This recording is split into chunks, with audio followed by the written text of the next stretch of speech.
Doctor প্রতাপকে shoot করে শেষ করে দিল অবশেষে তমসা, এবং নিজের হাতে আইন তুলে নিল। সমস্ত প্রমাণ পাওয়ার পরে বন্ধুরা চূড়ান্ত পর্বে আমরা দেখব তমসা গিয়ে দেখা করে সে লোকটির কাছে এবং বলে, এই নিন পেন ড্রাইভটা আমি নিয়ে এসেছি, সমস্ত প্রমাণ আমি দেখার জন্য বেকুল হয়ে উঠছি। কী জন্য তারা তিলোত্তমার উপর আক্রমণ করলো এবং তার এই অবস্থা করলো, আমি সবটা জানতে চাই এবং হসপিটালকে আমি পুরো গোড়া থেকে উজড়ে শেষ করে ফেলব। তারপরেই পেন ড্রাইভটি ল্যাপটপে গোছে। তারা বেশ ব্যাকুল হয়ে পড়ে। ধীরে ধীরে ভিডিওগুলি প্লে করে জানতে পারে পুরো হসপিটালটি একটি ব্যবসার কারখানা হয়ে গেছে। সেখানে রোগীকে শুধুমাত্র নামেই সুস্থ করা হয়, কিন্তু তার পিছনে তাদের অর্গান সব পাচার করে দেওয়া হয়।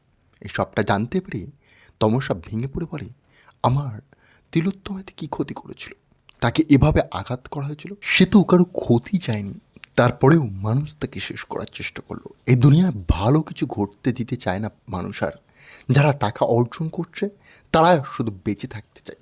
তারপরে কান্নায় ভেঙে পড়লে লোকটি বলে, সামলাও তমসা, এই সময় আমাদেরকে ভেঙে পড়লে হবে না, এই সব কিছুর বিরোধিতা করতে হবে এবং তোমাকে প্রতিশোধ নিতে হবে তিলোত্তমার, মানুষকে বোঝাতে হবে। তারপরে তমসা ও তিলোত্তমা একে অপরের সম্মুখীন হয়। ক্রমশ ভেঙে পড়া তিলোত্তমাকে দেখে তমসার হৃদয় স্পন্দন ক্রমশ দ্রুত হয়ে যায়। সে সবটা অনুভব করে বলে, আমি এর প্রতিশোধ নেব। তিলোত্তমার কানে কানে বলে, তোর যে যে ক্ষতি করেছে তাদের সবাইকে মরতে হবে, তাদের সবাইকে আমি নিজে জ্যান্ত অবস্থায় তোর মতো ঠিক যন্ত্রণা দিয়ে মারব। অপরদিকে ডক্টর প্রতাপ বলে, আমি জানতে পেরে গেছি তিলোত্তমা তুমি আসবে, ওটি রুমে আসবে, তাই আমি এখানে অপেক্ষা করছি রোগী সেজে, তোমাকে শেষ করব। আর ডক্টর প্রতাপ রোগী সেজে সেখানে অপেক্ষা করে। এদিকে তমসা ওটি রুমে প্রবেশ করে, কারণ তাকে যে হসপিটালে আসতে হবে, নাহলে পুরো শ্বশুরবাড়ি তার পিছনে আঠা কাটাতে লেগে পড়বে। তারপরে তমসা হসপিটালে প্রবেশ করলে রোগী অর্থাৎ ডক্টর প্রতাপের কাছে আসলে সে তো জানেও না ডক্টর প্রতাপ রোগী সেজে বসে আছে।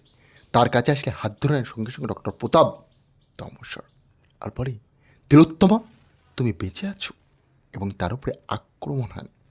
তখনই তিলোত্তমা হাতটা ধরে নিয়ে বলে, এতটা সহজ নয়, এটা আর্য তমসা নয়। তারপরে চেম্বার ত্যাগ করে বলে, তোকে আমি শেষ করে ফেলব। তমসা তখন বলে, প্রতাপ তুই আমার জীবনকে নিয়ে খেলা করেছিস, তুই আমার তিলোত্তমার যা অবস্থাটা করছিস আমি তার দিকে তাকাতে পর্যন্ত পারছি না, তাকালে আমার বুকটা যন্ত্রণা যেন ফেটে উঠছে, এমন অনুভব হচ্ছে আমি সবটা নিমেষের মধ্যে হারিয়ে ফেলছি। এমন ক্ষতিগ্রস্ত কেউ কাউকে করে, আমিও ঠিক সেই যন্ত্রণাটাই দেবো তোকে যেটা তুই তিলোত্তমাকে দিয়েছিস, তোকে তিলে তিলে মারবো আমি কষ্ট দিয়ে। ডক্টর প্রতাপ বলে, কিচ্ছু করতে পারবি না, তুই আমার পাওয়ার জানিস না, এখান থেকে তুই আমাকে বার করতে পারবি তোর মনে হয় কোনো দিন? এই হসপিটাল চত্বরটা পুরো হাই রেট সিকিউরিটি দিয়ে আটকানো আছে, এখান থেকে আমাকে বার করতে গেলে তোর মতো মেয়ে হাজার হাজার লাগবে, আর তুই আমাকে এখানে একটি চুল বাঁহা করতে পর্যন্ত পারবি না। তখনই ডক্টর প্রতাপ বলে, চেম্বারটা নিচে রাখ, ভালোভাবে বোঝাচ্ছি। তিলোত্তমা ওরফে তমসা বলে, না কোনো দিনই নয়, এটাই তোকে শেষ করতে হবে। তুই কী করে ভাবলি তোকে আমি এত সহজে শেষ করে ফেলবো? না না না না না, তোকে এমন যন্ত্রণা দেবো না, তুই তখন মৃত্যুকে আপন করবি আর বলবি, আমাকে ছেড়ে দাও, আমি মৃত্যু ভালোবাসি, তবে আমার কোনো কথা শুনবি না। এই দিনটার জন্য তোকে আমি রেখে দেবো বাঁচিয়ে, প্রতিটা মুহূর্ত তোকে এমন অনুভব করাবো তুই সারাটি জীবন বুঝতে পারবি আমি কতটা ডেঞ্জারাস, আর তিলোত্তমার সাথে যেটা করছিস সেটা কতটা বাজে আর ভুল একটি কাজ, যেটি করার আগে তোর মতো প্রত্যেকটি পুরুষের যেন হাত কাঁপে থতথর করে। তাহলেই এই সমাজ মনে রাখবে, আর সমাজের মনে রাখাটা অত্যন্ত প্রয়োজন, কারণ প্রতিটি ব্যক্তি নিজেকে প্রচণ্ড চালাক ভেবে ফেলছে আজকেকার সমাজে। আমি সবাইকে ভালো রাখার চেষ্টা করছি, এই সমাজটাকে শোধরানোর চেষ্টা করছি, কিন্তু তোর মতো কিছু লোক এই সমাজটাকে এতটা পরিমাণে ক্ষতিগ্রস্ত করছে যেটা হয়তো বলে বোঝাতে পারবো না। আর প্রতাপ বলে, আমাকে একটিবারের জন্য বোঝার চেষ্টা কর তমসা, আমি সব কিছু তোর কথা অনুযায়ী মেনে নেব। তমসা বলে, কি বুঝবো কি, তোর কাছে আমি কতবার চেষ্টা করেছিস ঠিক করানোর জন্য সুযোগ দিয়েছি, তুই করেছিস? তুই আমাকে মারবি বলে এই ওটি রুমে এসে শুয়ে আছিস। তোর স্পর্ধাটা কত? তুই জানতে চাইছিস আমি আসলে কে? তুই ভাবছিস না চুরের গল্পটা আমি কী করে পেলাম? ওই চুরটা আমাকে একটি লোক খবর দিয়েছে। ঠিকই ধরেছিস, এই হসপিটাল চত্বরটা আমার লোক কাজ করছে। তোর এটা বোঝা উচিত ছিল, আর তোকে আরও অ্যালার্ট হওয়া খুব প্রয়োজন ছিল। কারণ তুই জানিস তোর জন্য বিপদ ধেয়ে আসছে, তাহলে তুই কেন আবারও বিপদকে আপন করতে বেরিয়ে পড়েছিস? আমি তোকে শেষ করেই ছাড়ব। তোকে সুযোগ দিয়েছিলাম আমি সবটা শুধরানোর। এতটা দিন যখন বেঁচেছিলিস, এতটা দিন যখন বাইরে ছাড়া ছিলিস, তখন তো পাবলিকালি এসে অ্যাকসেপ্ট করতে পারতিস যে হ্যাঁ, এই হসপিটালে একটি ঘটনা ঘটেছে এবং সেটি একটি নিজস্ব জানা পড়া মার্ডার কেস, এবং সেটা কেন বলিসনি কাউকে? তখনই ডক্টর প্রতাপ বলে, কী করে বলতাম? আমাদের এই সমাজে একটি সম্মান আছে, একটি মান মর্যাদা আছে, আমাদেরকে এখানে সবাই চিনে জানে, তারপরে আমরা এটা বলতে পারলে লোক তো আমাদেরকে মেরেই ফেলে দেবে। এই সমাজ আর কোনোদিন আমাদেরকে মেনে নিতে পারবে না। তখনই ডক্টর তমসা বলে, না, এটা তো শোনার জন্য আমি এখানে আসিনি। আমি চেয়েছিলাম তুই সত্যটাকে আপন করবি।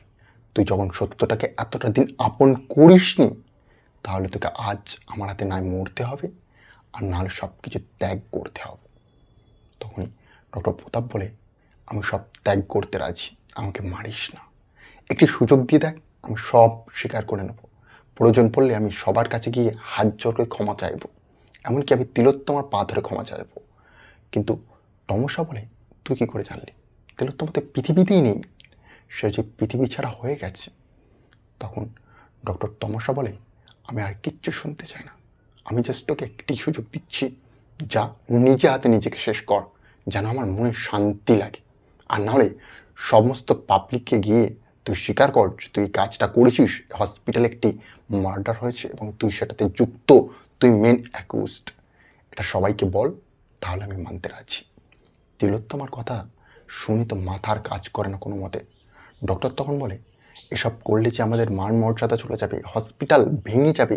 এটা তোমারই শ্বশুরবাড়ি হসপিটাল, তারা এর থেকে কোটি কোটি টাকা ইনকাম করে, তাদের একটি মান মর্যাদা আছে, তারা সবাই ধসে পড়বেছে। তখন তিলোত্তম বলে, আমার এতে কিছু যায় আসে না, আমার শ্বশুরবাড়ি কী হলো না হলো আমি কিচ্ছু ভাবি না, তুমি আগে এটা স্বীকার করো, আর আমি আমার শ্বশুরের প্রত্যেকটি লোক যারা এই হসপিটালের সাথে যুক্ত, যারা এই কেসটার সাথে যুক্ত, তাদের সবাইকে শেষ করবো ধীরে ধীরে। আমিও সবাইকে সামনে আনবো, তাদের মুখোশ টেনে আমি খুলে ফেলবো, সবাইকে জেল না করা পর্যন্ত আমার শান্তি হবে না। তখন ডক্টর প্রতাপ বলে, এই কাজটা করো না, নিজের বিপদ নিজে কেন ধেয়ে আনছো? এর পরবর্তী যে ঘটনাগুলো ঘটবে তোমার সাথে, তুমি জানো না কি চলতে চলেছে। আর হসপিটালে কোনো লোকজন তোমাকে ছাড়বে না তো সহজে।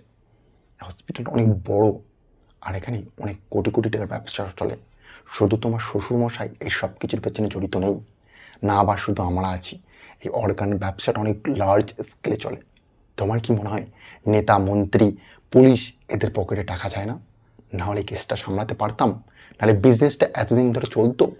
এটা কোটি কোটি টাকার ব্যবসা, এখানে তোমার আমার মতো একটি ছোট ছোট মানুষ কিচ্ছু করতে পারবে না। আমি তো সাধারণ মানুষ, আমি শুধু ওদেরকে অর্গান দিতাম, ডেলিভার করতাম, আর জাস্ট এইটুকুই আমার কাজ ছিল, বাকি তো সব ওরাই সামলাতো। তাহলে এইটুকু দায়িত্বের জন্য আমি নিজের জীবনটা ত্যাগ করতে পারি না? তখনই ডক্টর তমসা বলে, তিলোস তোমার সাথে যে কাজটা করছো, সেটার জন্য তো তুমি নিজেকে নিজে শেষ করতে পারো। তখনই প্রতাপ বলে, আমি যা করে ফেলেছি ভুল, সেটার জন্য আমি ক্ষমা প্রাপ্তি, আমাকে হাত জোর করছি, ক্ষমা করে দিন। কিন্তু এই কাজ আমি আর কোনোদিন করবো না। আমি হসপিটাল ছেড়ে চলে যাওয়া প্রয়োজন পড়লে এই দুনিয়ায় আমি অন্য কোথাও গিয়ে থাকবো, তাও ঠিক আছে, কিন্তু এই মৃত্যু এটা আমাকে দেবেন না, আমাকে সুযোগ দিন। তখন তমসা বলে, সুযোগ তো আমি সবাইকে দেই, তোকেও সুযোগ দেব, কিন্তু তার আগে তোমাকে সবার প্রথম গিয়ে পুলিশ স্টেশনে নিজে থেকে নিজেকে স্বীকারোক্তি করতে হবে যে তুমি কাজটা করেছো এবং এই হসপিটালে একটি বাজে দুর্ঘটনা ঘটেছে, যেটি আসলে অর্গান বিজনেসের সাথে কানেক্টেড। তখন ডক্টর প্রতাপ বলে, এটা কিভাবে সম্ভব? তুমি বুঝতে পারছো না, এই সব কিছুর পেছনে অনেক লোক জড়িত আছে। আমি গিয়ে যদি হসপিটালে বা পুলিশ স্টেশনে স্বীকার করি, আমাকেও মেরে দেবো না, আমাকে বাঁচাবে না। কারণ এই ব্যবসাটা একদিনকার নয়, এটা বহু বছরের ব্যবসা, কোটি কোটি টাকার ব্যবসা। তোমার মতো মানুষ এই সব কিছুর সামনে কিচ্ছু নয়, জাস্ট নিমেষে আমাদেরকে শেষ করে ফেলবে। কারণ এই কেসটি অনেক বড় একটি কেস, যেটা তোমার ধারণা নেই। তখনই তমসা জিজ্ঞাসা করে, কি কেস, কত বড়, আমাকে বোঝাও। একটি মানুষের জীবনের থেকেও কোনো ব্যবসা বড় হয়ে থাকে? যেখানে একটি মানুষের জীবন চলে গেছে, সেই জায়গায় দাঁড়িয়ে তাও তিলোত্তমার মতো একটি ডাক্তার, যেই সমাজকে সুরক্ষিত দেওয়ার জন্য, প্রতিটি মানুষকে সুস্থ করার জন্য নিজের কাঁধে দায়িত্ব তুলে নিয়েছে, তারপরেও তাকে তুমি মেরেছো। এটা কোনো দিক দিয়ে সুবিধার মনে হয় না। এটা কোনো কাজ দিয়ে ভালো মনে হচ্ছে তোমার? আমার তো দেখে মনে হয়নি। আর এত বাজে কাজ করার পরেও তোমার কি করে নিজের মুখ বার করতে পারো বাইরে, নিজের গলা জোর করতে পারো? অত ভাবলেও ঘৃণা লাগছে প্রতিটি সেকেন্ড।